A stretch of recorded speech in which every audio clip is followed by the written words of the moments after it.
Twin Flames Harmony for hello everyone, कैसे हैं आप सब।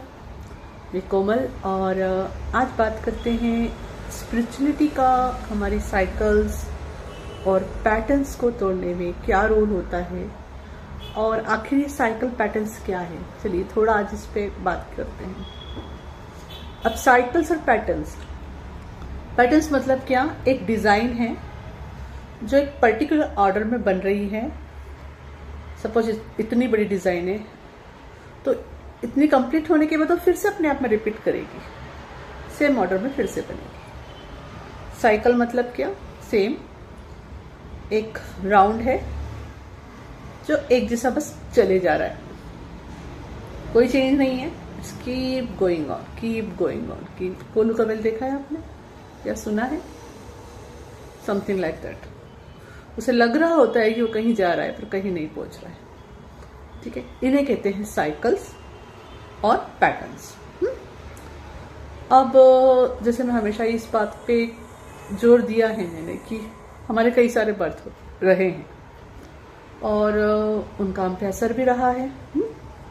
और हम हमारे डीएनए पैटर्न्स और एंसेस्ट्रल कोड्स जिस तरह से भी आप देखो, सर से लेके पांव तक भरे हुए हैं।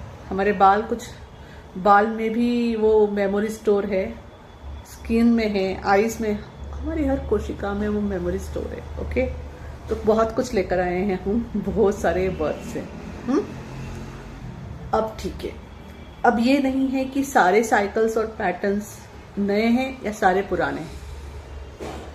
हर बर्थ में कुछ टूटे होंगे, कुछ जुड़े होंगे।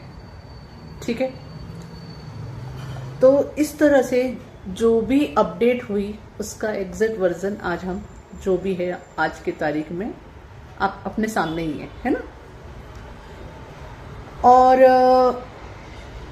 अब यहाँ साइकिल और पैटर्न्स, जब हम कहते हैं स्पिरिचुअलिटी में आ गए, मतलब अवेयरनेस में आ गए, तब हम इस बात से अवेयर होने लगते हैं कि हाँ, कोई साइकिल है जो पैटर्न है हमारी लाइफ का, जिसको हम रिपीट करते हैं, जिसे ब्रेक करने की जरूरत है।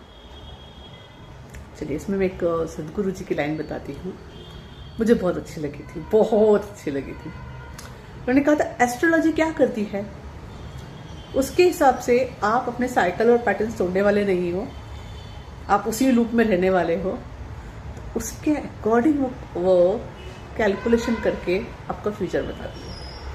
ओके, एज पर एस्ट्रोलॉजी आपके जो ग्रह है या आपके बर्थ डेट है, जो भी वो कैलकुलेशन करते हैं वो अकॉर्डिंगली करते हैं। ठीक है, और आपका भविष्य बताते हैं। स्पिरिचुअलिटी क्या करती है, स्पिरिचुअलिटी कहती है नो, मैं सेम साइकिल और पैटर्न अब वापस रिपीट नहीं करूंगी। I am here to break it. Liberate होने की बात करती है।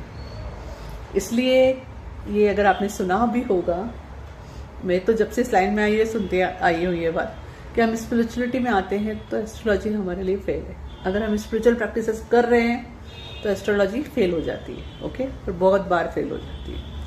ठीक है, तो अब यहाँ बात आती है, स्पिरिचुअलिटी में आ गए तो मतलब कैसे फेल होने लगी आपकी साइकिल्स, पैटर्न्स। क्या स्पिरिचुअल में आने से हमारे पास 4 आंखें आ गई, 4 कान आ गए, 2 ब्रेन आ गए? कुछ नहीं हुआ, सब कुछ वैसा है। क्या लाइफ चेंज हो गई है, लोग अलग आ गए हैं, अब मतलब आसपास कोई नॉर्मल ह्यूमन बीइंग्स ही नहीं है, या नॉर्मल डेली का काम नहीं करना है? नहीं, कोई ये सब चेंज नहीं हुआ है। क्या चेंज हुआ है, सबसे इम्पोर्टेंट अवेयरनेस आ गई है। अवेयरनेस आने की वजह से अब पता रहता है कि क्या हो रहा है। अगर दिमाग में अच्छे ख्याल आ रहे हैं, बुरे ख्याल आ रहे हैं, कौन सा इमोशन आ रहा है, अवेयरनेस में है। क्या चल रहा है इस मशीन के अंदर, इस कंप्यूटर के अंदर, इस सुपर कंप्यूटर के अंदर, अवेयरनेस में है। और जब जो चीज़ अवेयरनेस में होती है तो आप उसको चेंज कर सकते हो। राइट, अब फॉर एग्जाम्पल आप अपने बच्चे को पढ़ा रहे हो, इंग्लिश पढ़ा रहे हो, सपोज वो कोई स्पेलिंग मिस्टेक बार बार कर रहा है, उसके अवेयरनेस में नहीं है, इसलिए स्पेलिंग मिस्टेक बार बार हो रही है। जब एक बार उसके अवेयरनेस पे आप ला दो, बेटा ये स्पेलिंग ये नहीं है, इसकी स्पेलिंग ये है, अब वो क्या करेगा? अब वो रिपीट करेगा नहीं, उसको सीखेगा, राइट? फिर करेक्ट स्पेलिंग लिखने लगेगा। ये किस लिए हो पाया? जब उसके अवेयरनेस में वो चीज आई तब। तो स्पिरिचुअल प्रैक्टिसेस करने से हम अपने आप से बहुत जुड़ते हैं, ओके? और हम अवेयरनेस में आते हैं, कॉन्शियस होते हैं, हमें सब दिख रहा है, समझ रहा है आखिर हो क्या रहा है। और जब इस लेवल में आते हैं तो हमें हमारी ही साइकिल्स और पैटर्न्स भी पता चलते हैं जो रिपीट हो रहे हैं, और ये भी पता चलता है उन्हें ब्रेक करने का पावर भी हमारे ही पास है, ओके? तो इसमें इस तरह से ये जो स्पिरिचुअलिटी हम कहते हैं या अवेकनिंग कहते हैं, हमें लिबरेट करती है उन पैटर्न्स और साइकिल से। वेरी सिंपल सी बात है, मैं हमेशा बोलती हूँ, अगर वो साइकिल्स पैटर्न्स नहीं तोड़े तो नेक्स्ट बर्थ में कैरी करोगे, तब जाके हील करो, राइट? अब इसके अंदर दो चीजें होती है। पहली चीज, अवेयरनेस बढ़ जाने की वजह से हमें खुद के भी साइकिल्स दिखाई देते हैं। कुछ हमें लगता है हम इजीली तोड़ लेंगे, किसी के लिए कुछ हेल्प लेते हैं, हम दूसरों के भी नजर आते हैं। अब यहाँ क्या करना चाहिए? देखो, हर किसी को जाके ज्ञान नहीं दिया जा सकता समझाओगे तो भी हर कोई सुनने वाला है नहीं। तो यहाँ कंपैशन रखना जरूरी है, और इस कंपैशन को रखने को ही सेफ्टी बाउंड्रीज रखना कहते हैं। फॉर एग्जाम्पल, अगर मैं 70 ईयर्स ओल्ड पर्सन को जाके कुछ समझा भी दूं कि भाई आप ये पैटर्न रिपीट कर रहे हो इतने समय से, मैं देख रही हूँ, मत करो, उन्हें वो कर पाएंगे चेंज वो अपने अंदर उस एज में आकर? नहीं, है ना? क्या हो सकता है? उससे मेरा रिश्ता भी उनके साथ खराब हो सकता है, क्योंकि ये चीज़ उनको डिसरिस्पेक्टफुल लग सकती है, ठीक है? तो इस एक्टिविटी से क्या हुआ? अगर यहाँ सेफ्टी बाउंड्री रखी जाए, मतलब पता है वो पर्सन ये कर रहे हैं, लेकिन जब अवेयरनेस है कि अगर हम इस तरह की बात उनसे करेंगे तो उन्हें नहीं समझ में आने वाली, तो बेटर यहाँ कंपेशन रखो। ठीक है, वो उनकी साइकिल और पैटर्न से सीख रहे हैं, let them learn and grow, है ना? आपकी एनर्जी भी खर्च नहीं हुई, ओके? अगले इंसान को भी बुरा नहीं लगा, ठीक है? तो इस तरह से आप चल सकते हो अपनी लाइफ में, जब आपकी अवेयरनेस बहुत बढ़ने लगे, क्योंकि आप हर किसी को जाके ज्ञान नहीं दे सकते। और वो पॉसिबल भी नहीं, क्योंकि कई बार आपको क्या बोलूं मैं आपसे, जो भी इस प्रोसेस से गुजर रहा है उसको पता है स्टार्टिंग अवेकनिंग की स्टेट कैसी होती है हमें खुद को कितना टाइम लगा था सब चीज़ें एक्सेप्ट करने में, क्योंकि हकीकत सिर्फ इतनी है, हमारे लाइफ में जो भी हो रहा है उसके रिस्पॉन्सिबल हम खुद है, कोई और नहीं है, फिर वो अच्छा हो या बुरा हो, ओके? अब यहाँ साइकिल और पैटर्न में सबसे इंपॉर्टेंट चीज मैं लाने जा रही हूँ आपको, कर्मा जिसे कहते हैं। कर्मा मतलब एक्शन, ओके? और उसके अलावा कॉन्ट्रैक्ट्स, ओके? कर्मा मतलब क्या? एक्शन, ठीक है? अगर आप अपनी एक्शंस को देखोगे ना, तो वहां पे भी आपको रिपीटिंग साइकिल और पैटर्न नजर आएगी, क्योंकि अगर आप एक ही चीज को एक ही तरह से सोच रहे हो ना, तो हर बार एक्शन भी वही होने वाली है। अगर आप डिफरेंट जा रहे हो तो एक्शन चेंज होगी, राइट? तो इसका मतलब आपको अपना कर्मा चेंज करने के लिए, अपनी एक्शन चेंज करने के लिए भी आपको अपनी पैटर्न साइकिल्स पे ध्यान रखना जरूरी है। कॉन्ट्रैक्ट्स भी मतलब क्या? अरे कॉन्ट्रैक्ट्स आपको मैं इस तरह समझाती हूँ, आपने सुना है हम मंगलवार को ये करते हैं, हम गुरुवार को ये नहीं करते हैं, ये क्या हुआ? कॉन्ट्रैक्ट हुआ, ओके? इस चीज को इसी तरह से करना होता है, पहले हल्दी ही लगाना है, फिर कुमकुम ही लगाना है, ये ऐसी ही प्रोसीजर है, इसको ऐसे ही करना है। ये आपने खुद के साथ कॉन्ट्रैक्ट्स बना लिए हैं, और आप इसे फॉलो करते रहोगे, अपनी जनरेशन को भी देते रहोगे, भैया इसको ऐसे ही करना है, और वो भी अंधाधुंध चलते जाएंगे, ठीक है? क्योंकि वो ऐसा नहीं करेंगे ना, तो उनसे लगेगा उन्हें बहुत कुछ गलत कर दिया। और फ्रेंड्स देख लेना, फैमिली मेंबर्स देख लेना, नहीं इनके साथ हमें रिश्ता रखना ही है, इनके साथ नहीं रखना है, सब कॉन्ट्रैक्ट्स चलते हैं, सब कॉन्ट्रैक्ट्स है। इसके अलावा सोल कॉन्ट्रैक्ट्स भी कहते हैं। सोल कॉन्ट्रैक्ट्स मतलब हम सोल्स का सभी का यही है, जो जिनसे हम मिले हुए हैं उन्हीं से बार बार मिलते रहते हैं। ओके, अगर 1 करोड़ लोग की जनता है तो आप सबसे जाके नहीं मिलोगे। ओके, जो आपकी सोल की रेंज के अंदर है उन्हीं से मिलोगे जिनसे आप पहले भी मिल चुके हो। तो वो भी एक तरह के कॉन्ट्रैक्ट्स होते हैं। अब यहाँ कॉन्ट्रैक्ट्स का रीज़न क्या होता है? या तो अगले इंसान ने हमें कुछ सिखाना होता है या हमने उनको कुछ सिखाना होता है। कोई कॉर्ड कनेक्टेड है जिसको या तो आप उन्हें फॉरगिवनेस कर दो या वो आपको फॉरगिवनेस कर दो तो फ्री हो जाओगे। जनरली फॉरगिवनेस ही रहती है। और फॉरगिवनेस मतलब क्या? लेट गो करना। लेट गो करना मतलब क्या? पर्सन को टाटा बाय बाय कर देना। लेट गो करने का मतलब होता है उस स्टक एनर्जी को रिलीज कर देना। फॉर एग्जाम्पल, चलो किसी ने, ये सब मैं आपको बता रही हूँ, ये सब साइकिल्स और कॉन्ट्रैक्ट्स में आता है, इसलिए बता रही हूँ कि आप अपने लाइफ में देख सकते हैं कि आपका ये सब कहीं आपको नज़र आए तो। ओके, फॉर एग्जाम्पल आपने सपोज 50 साल पहले, ठीक है, किसी के लिए बहुत बुरा सोचा था। Okay, understand? फिर आपको 30 साल बाद वो याद आ गया, अरे मैंने उस समय उस पर्सन के बारे में ऐसा सोचा था। ठीक है, अगर आप ये सोच, अब आपको करना क्या है? लेट गो करना है। ओके, यहाँ बहुत ब्यूटी आई क्योंकि यहाँ मैंने आप ही का एग्जाम ले रही हूँ, तो यहाँ फॉरगिवनेस आपको आपके साथ आ रही है। आपको क्या बुरा लग रहा है? गिल्टी फील हो रहा है, अरे मैंने उस इंसान के लिए इतना बुरा सोचा था, है ना? ठीक है, अब इसमें हो ये रहा है, इस तरह से आप उस इंसान के बारे में सोच के आप खुद तो उसके साथ कॉन्ट्रैक्ट में फंसे, राइट? उसको भी फंसा के रखे। मतलब आप इनडायरेक्टली ये कह रहे हो उसको कि भैया तू आके कुछ करके जा, ठीक है, और नहीं तो फिर अगला जन्म ले मेरे साथ, क्योंकि मुझे ये कॉन्ट्रैक्ट पूरा करना है। मतलब खुद तो आ ही रहे हो, उसको भी बेचारे को साथ में ला रहे हो, तो किसी एक को ये चीज़ तोड़ने की ज़रूरत है। उसके अवेयरनेस में नहीं है, आपके अवेयरनेस में है। क्या करो? बस लेट गो करो। क्या लेट गो करना है? अगर उस समय आपके पास ये वाली समझ होती तो आप वो करते नहीं करते। अब आ गई है, अब करोगे वो हरकत? नहीं करोगे। तो वो क्या था?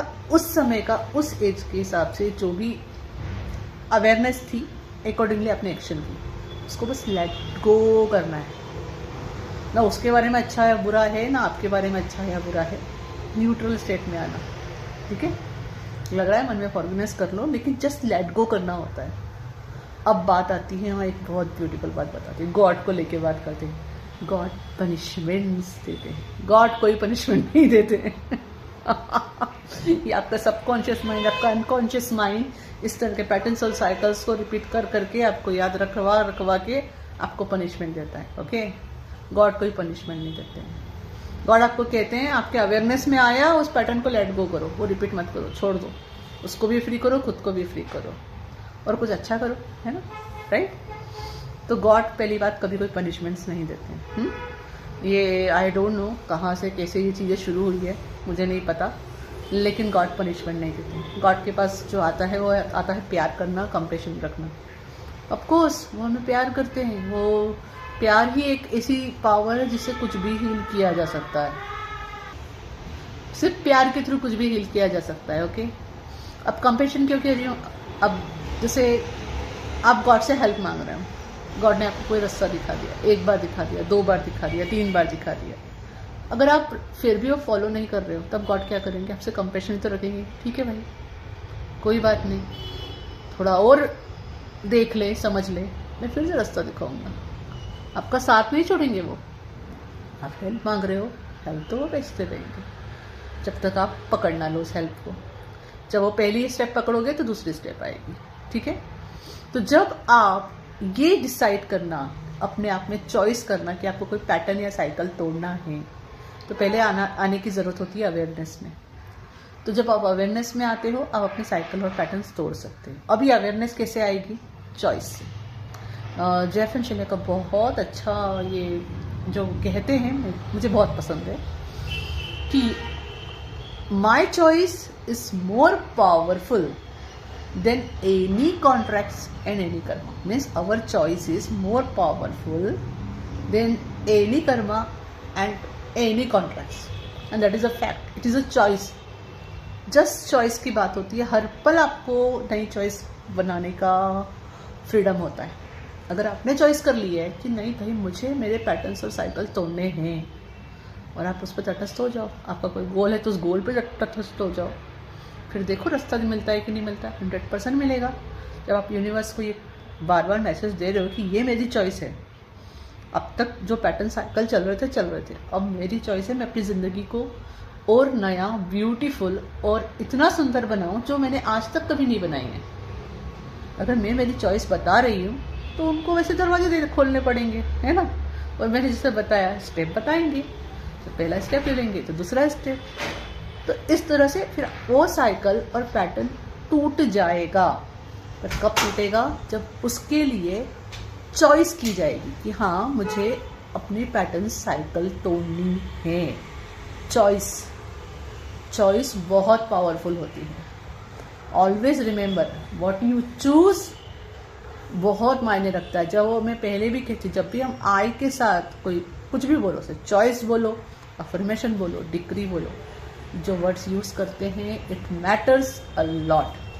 हमारा सबकॉन्शियस माइंड पूरे टाइम उसे रिकॉर्ड कर रहा है, पूरे टाइम सुन रहा है। ओके, तो इट्स मैटर अ लॉट। इसलिए कहते हैं ना बाहर कोई दुश्मन नहीं होते, जनरली इंसान खुद ही खुद का सबसे बड़ा शत्रु होता है। क्यों? क्योंकि वो खुद के बारे में आई को लेके बहुत नेगेटिव सोचता है, और नेगेटिव उसको फिर दिखता है लाइफ में। तो अगर किसी को अच्छी चीज़ें देखनी तो पहले आई के साथ अच्छा बोलना और सोचना चालू करें। और यहाँ पे भी लोगों के अपने अपने ग्रुप हैं। कुछ लोग मानते हैं ये वर्क करता है, कुछ लोग नहीं करता मानते हैं। यहाँ अगेन आपकी चॉइस है। अगर आपकी चॉइस है मेरे लिए वर्क करता है, करेगा। आपकी चॉइस है नहीं करता है, ये अपनी चॉइस बता दी ना, तो नहीं करेगा। तो चॉइस ऑलवेज मैटर। ओके, तो this is the way you have to go. और मेरी एडवाइस और सजेशन इसमें सिर्फ इतनी है, चॉइस बनाओ, पहले चॉइस बनाओ, फिर अपने आप रास्ते भी खुलेंगे। और जैसा मैंने कहा, आपने अगर कुछ चॉइस कर ली और कुछ बता दिया है तो गॉड तो वहाँ हेल्प करेंगे। जब पहला रास्ता समझ में आ जाएगा, एक्शन ले लोगे, दूसरा रास्ता खुल जाएगा। तो इस तरह से आप बताइए, स्पिरिचुअलिटी और अवेकनिंग में आना ब्लेसिंग है कि नहीं?